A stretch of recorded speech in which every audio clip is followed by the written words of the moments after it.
Face à la presse quinoise ce mardi 5 juillet 2022 au Centre culturel Boboto de Kinshasa, Christian Kitungwa Muteba a dénoncé les dérives dictatoriales qui s'installent dans la province du Tanganyika, référence faite à la dernière situation au sein de l'Assemblée provinciale. Aujourd'hui, nous nous retrouvons dans une posture où, quand Madame la gouverneure prend la manette de la province, elle s'organise pour déstabiliser, je dis bien déstabiliser les institutions, parce que là, elle se met à déchoir le bureau de l'Assemblée provinciale qui est tenu par l'Union sacrée. Je suis un homme à abattre tout simplement parce que je dis que ça, c'est le bureau de l'Union sacrée. Nous ne pourrons pas déchoir l'Union sacrée. Si vous vous appelez Union sacrée, comment vous allez vous attaquer à un bureau de l'Union sacrée en mettant quelqu'un du PPRD à la tête de l'Assemblée?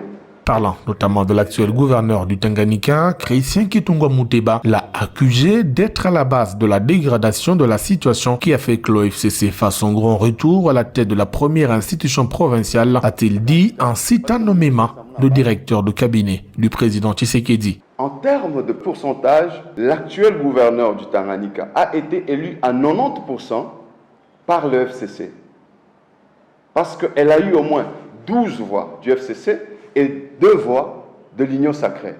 Le FCC nous a battus, nous l'acceptons, mais nous ne pourrons jamais accepter qu'elle puisse défier aussi la loi. Le télégramme du VPM court encore, mais aujourd'hui les plénières se tiennent. Les violations qui sont récurrentes d'ailleurs avec l'actuel gouverneur du Tanganyika. Ce qui se passe dans le Tanganyika est de nul et nul effet. Parce que sur toutes les lignes, c'est une violation. Et le tout-puissant directeur des cabinets, l'homme des Zoé, s'organise pour déchoir tous ceux-là qui sont 2 pieds dans l'Union sacrée. Allons-nous cautionner cela? Absolument pas. Aujourd'hui, le Tanganyika est presque arrivé à l'implosion. Parce qu'il y a des leaders d'opinion qui ne pourront jamais se taire. Nous n'allons jamais cautionner cela. Nous allons nous battre jusqu'au bout. Le Tanganyika est à ce jour une situation particulière qui nécessite l'implication personnelle du chef de l'État. Au lieu qu'elle vienne travailler, elle amène des conflits inutiles. Elle s'attaque à l'Union sacrée. Pour qui roule-t-elle? Et tout ça, c'est entretenu par le directeur de cabinet du chef de l'État.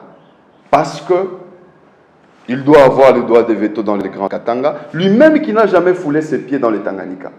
Qu'est-ce que Fatih lui a fait pour mériter cette trahison? Nous tirons la sonnette d'alarme que le chef de l'État s'implique dans cette situation. Parce que le Haut-Katanga, principalement le Tanganyika, est presque au bout d'une implosion. Le FCC nous a battus dans le Tanganyika et nous ne pourrons pas accepter que ces FCC puissent bafouer la loi de la République sur toutes les lignes. Ça, nous n'acceptons pas. Christian Kitungwa Muteba soutient depuis le début de discorde entre élus du Tanganyika le bureau Virginie Nkulu. Celle-ci et tout son bureau sont encore à Kinshasa sur invitation du vice-premier ministre, ministre de l'Intérieur, qui avait par son télégramme interdit la tenue de plénière au sein de l'Assemblée provinciale du Tanganyika.